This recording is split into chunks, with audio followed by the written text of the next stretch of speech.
नमस्कार, स्वागत है आपका आपके favourite YouTube channel APS academy में।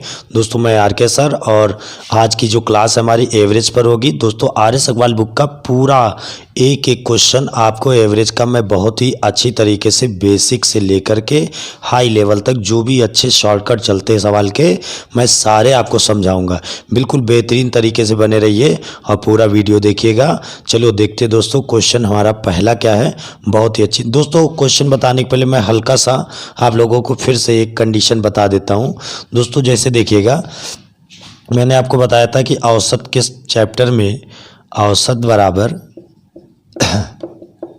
कुल पदों का योग, कुल पदों का योग बटे कुल पदों की संख्या, कुल पदों की संख्या। दोस्तों ये हमारा एक बहुत ही बेसिक रूप में फार्मूला है। बाद और साथ में मैंने आपसे बताया था कि औसत बराबर प्रथम पद प्लस अंतिम पद बटे 2। एक फार्मूला ये था। फिर हमने आपसे बताया था कि औसत बराबर बीच की संख्या, ये भी आपका औसत का फार्मूला होगा। साथ में दोस्तों एक चीज़ और देख ले, औसत का मतलब होता है औसत बराबर सभी को बराबर कर देना, सभी को बराबर कर देना। ये भी चेक कंडीशन कह सकते हैं और कह सकते हैं औसत बराबर सभी को मेंटेन कर देना। दोस्तों मेंटेन कर देना, देखा जाए तो ये भाव एक ही दोनों हैं। दोस्तों इतनी चीज़ें मैंने औसत के बारे में आपको पढ़ाई हुई थी।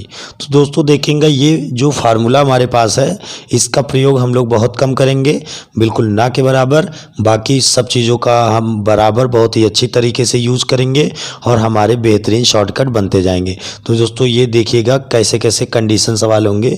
दोस्तों इसके बारे में जैसे आपको बताएं हम यहाँ पर, तो ध्यान दीजिए। जैसे हमारा लिखा हो 8, 10, 12, 14, 16 और 18। इस तरीके से दोस्तों हमने संख्याएं बना ली, मतलब 8, 2, 10, 2, 12, 2, 14, 2, 16, 2, 18। अब इसमें अगर आपका औसत पूछा जाए तो औसत का फार्मूला होता है बीच की संख्या। दोस्तों क्या होता है? बीच की संख्या। तो दोस्तों देखिए इसके बीचों बीच में कुछ नहीं है, 3 पद इधर हैं, 3 पद इधर हैं। आप बताइए इसके बीचों बीच में कुछ है? नहीं है। लेकिन 12 और 14 के बिल्कुल बीचों बीच में कौन है दोस्तों? 13 यानी 13। तो दोस्तों यहाँ पर देखिएगा ये बीच की संख्या, तो ये औसत हो गया प्रथम पद प्लस अंतिम पद बटे 2 भी लगाएंगे, ये बीच की संख्या भी हो गया। ये बीच की संख्या हमारा औसत 13 हो गया। अब दोस्तों बात आती है कि प्रथम पद प्लस अंतिम पद बटे 2। तो प्रथम पद दोस्तों क्या है? देखिए ये हमारा आंसर हो चुका है इसका, बीच की संख्या। अगर मैं ये कंडीशन लाऊं तो देखो प्रथम पद क्या है दोस्तों? 8, अंतिम पद क्या है? 18। 18 8 और बटे 2, तो ये हो जाएगा 18 8 26। 26 बटे 2 का भी दोस्तों मतलब क्या होगा? 13 होगा। तो यहाँ भी 13 आया हुआ है। अब औसत बराबर सभी को बराबर कर देना।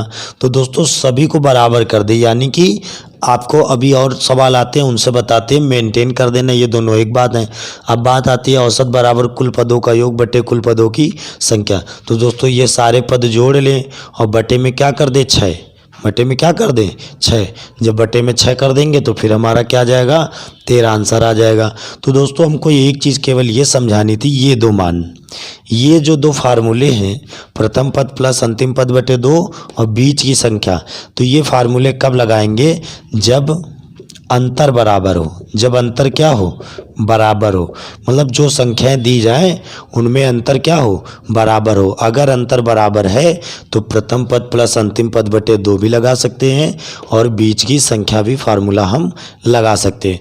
दोस्तों इतना अगर समझ में आ गया तो आप बिल्कुल अच्छे से ये सारे फार्मूलों का स्क्रीनशॉट ले लो। उसके बाद हम आपको सवाल समझाएंगे और हर सवाल के बारे में डिस्कस करते जाएंगे, कौन से फार्मूले का किस तरीके से यूज किया जाए, तो बहुत अच्छे लेवल से सवाल लगाए जाएंगे। तो दोस्तों शुरुआत करते हैं हम लोग पहले प्रश्न की। दोस्तों आर.एस. अग्रवाल का पहला क्वेश्चन देखते हैं, बहुत ही आसान तरीके से किस तरीके से औसत का सवाल हम लोग लगाएं ज़्यादा अच्छा रहेगा ये समझते हैं। दोस्तों क्वेश्चन है 76 48, 84, 66, 70 और 64। दोस्तों इसका औसत पूछा गया है। तो दोस्तों आपको सबसे पहले समझा दें, हमने दो फार्मूले पढ़े हैं। एक फार्मूला है बीज की संख्या, एक फार्मूला है बीज की संख्या, और एक है प्रथम पद प्लस अंतिम पद बटे 2। दोस्तों ये दो फार्मूले हैं, ये एवरेज बराबर थे, एवरेज बराबर।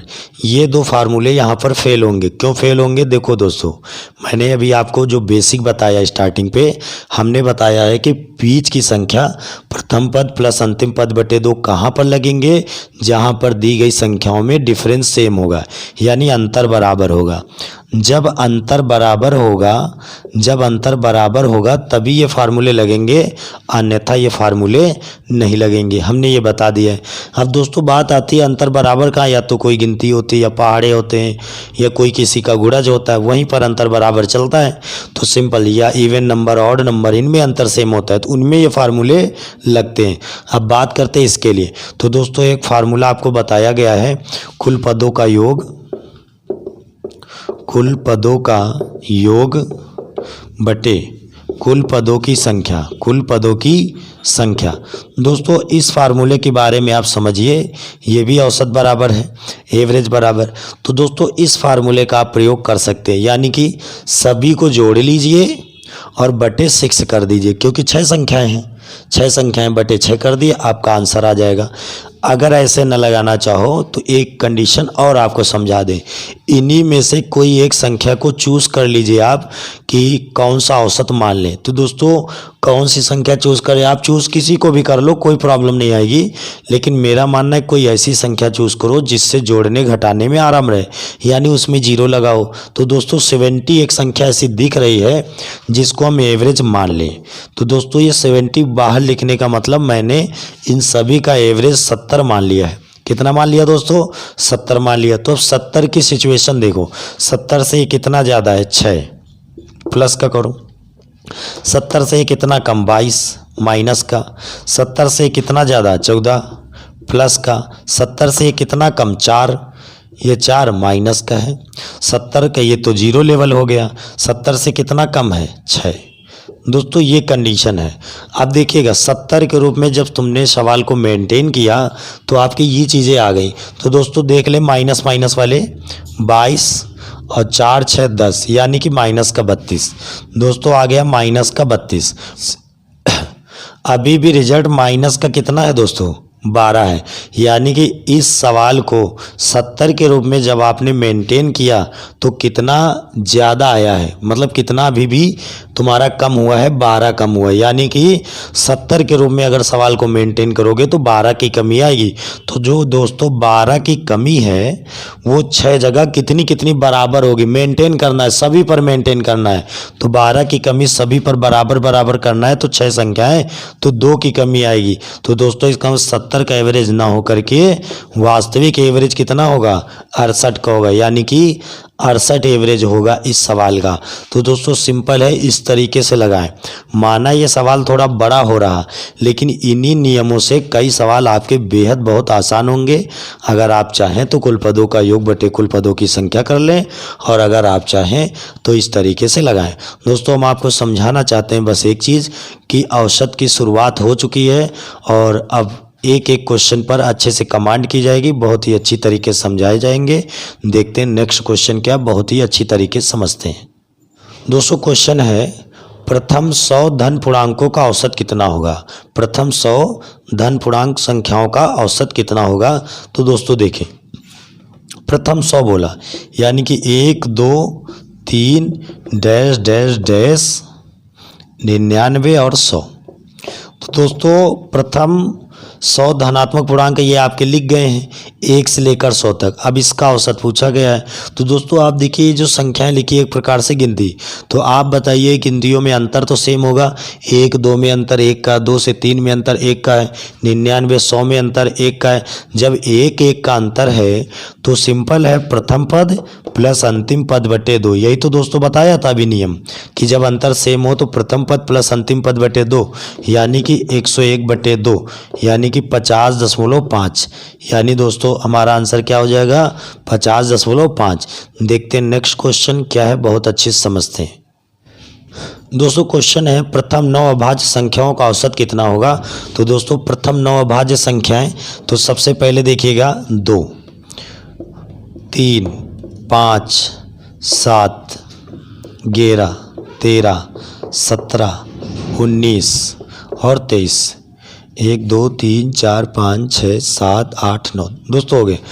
प्रथम 9 अभाज्य संख्याओं का दोस्तों औसत कितना होगा। सबसे पहले इसके बारे में जो शॉर्ट तरीके हैं वो मैं बाद में बताऊंगा, पहले इस सवाल को यहाँ पर समझ लिया जाए। जब मैं संख्याओं के बारे में नंबर सिस्टम वगैरह पढ़ाऊंगा तो आप लोगों को बहुत ही अच्छे से ये चीज़ें क्लियर कर दूंगा। तो दोस्तों देखते हैं, सबसे पहले मैं आपको बता दूं, शॉर्ट बाद में बता देंगे। ये प्रथम 9 अभाज्य संख्याएं दोस्तों, कभी कभी क्या होता है, कुछ बच्चे होते हैं जिनके अंदर ये डाउट होता है कि सर 2 अभाज्य संख्याएं कैसे हुई, मतलब अभाज्य संख्या 1 क्यों नहीं कही गई, 2 क्यों है। तो दोस्तों मैं आपको बता दूं, 2 एक ऐसी संख्या, इकलौती ऐसी संख्या है जो सम होने के साथ अभाज्य है। बाकी दुनिया की कोई भी सम संख्या यानी इवन नंबर अभाज्य नहीं होगा। पहली बात, 2 एक ऐसी संख्या है जो सम होने के साथ अभाज्य है, बाकी और कोई सम अभाज्य नहीं होगी। तो दोस्तों बात आती है कि ये अभाज्य है तो 1 क्यों नहीं है, तो 1 अभाज्य क्यों नहीं। दोस्तों 1 ओनली विषम है, 1 जो है केवल विषम है, अभाज्य नहीं है। 3 देखिएगा दोस्तों, जो 3 है मतलब विषम भी है और अभाज्य भी है।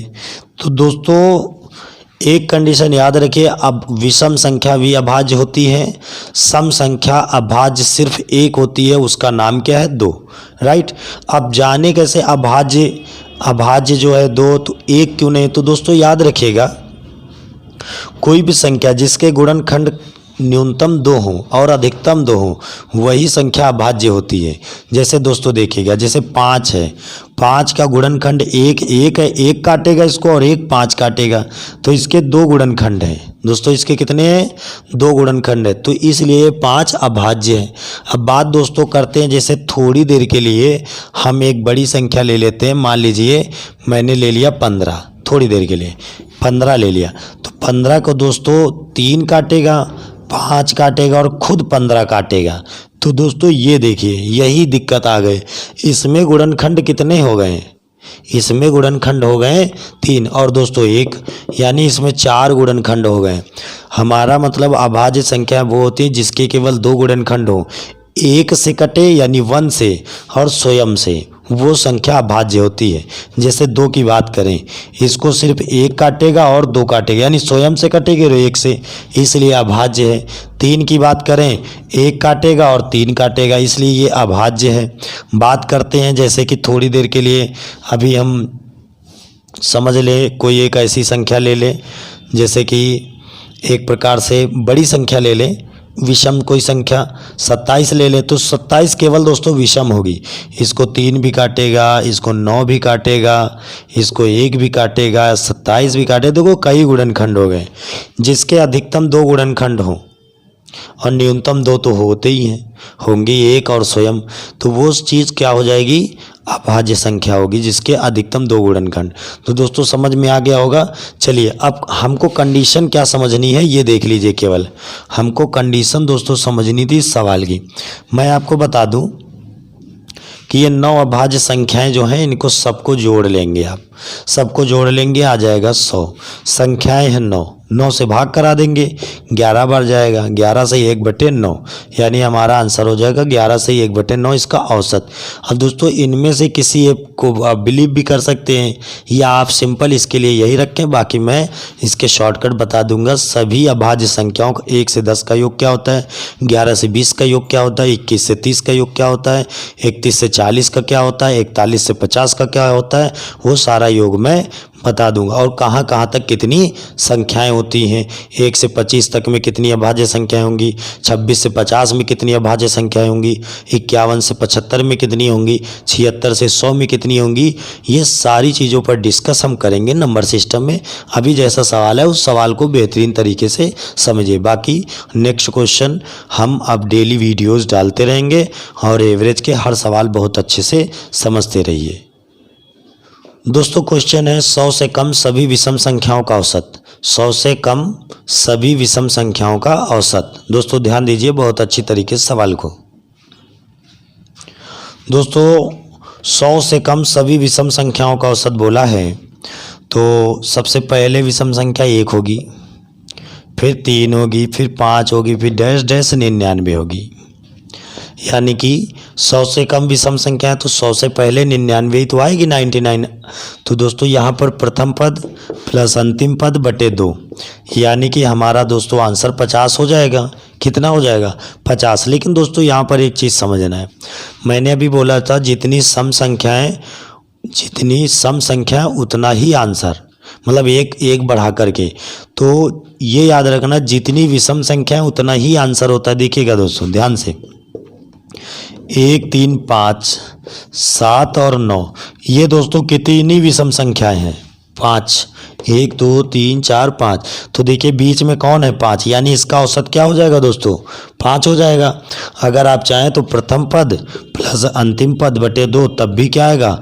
5 आएगा। तो दोस्तों आप ये बताइए 100 से कम सभी विषम संख्याओं का औसत, तो 100 तो वैसे भी सम है, उसको तो छोड़ ही दो। तो हमने बताया था जितनी संख्या है उसमें आधी सम होती है, आधी विषम होती है। तो 100 तक में आधी सम मतलब 50, आधी विषम मतलब 50। तो 100 तक 50 से विषम संख्याएं तो आएंगी, तो हमारा आंसर 50 हो जाएगा। सिंपल है, कोई दिक्कत नहीं। क्लियर दोस्तों? चलिए देखते हैं आगे का क्वेश्चन क्या है, बहुत अच्छे समझते हैं। दोस्तों क्वेश्चन है 50 तक की सभी समप्राकृत संख्याओं का औसत क्या होगा। अब दोस्तों 50 तक बोला है तो सिंपल है, 2, 4, 6 डैश डैश 50 है, 50 तक बताना है आपको। सिंपल है। तो प्रथम पद 2, अंतिम पद 50 बटे 2, यानी कि हमारा आंसर हो जाएगा 26। सिंपल है दोस्तों। तो इसका जो औसत होगा हमारा 26 हो जाएगा। सिंपल है, कुछ नहीं इसमें है। अब आप यही समझ लीजिए 2 से 50 तक कितनी सम संख्याएं होंगी? 25, और जितनी सम संख्याएं उससे एक बड़ा आंसर यानी कि 26। दोस्तों उम्मीद करता हूं बहुत अच्छे से क्वेश्चन समझ में आ गए होंगे। और इसके बाद भी जितने सवाल बचते हैं मैं डेली वीडियोज इस समय औसत का डालूंगा और इसके बाद प्रॉफिट लॉस स्टार्ट हो जाएगा। चलिए आज के लिए इतना ही, बाकी कल नेक्स्ट क्लास देखेंगे। आज की जितनी भी चीज़ें बताएं उनको अच्छे से समझ लीजिए।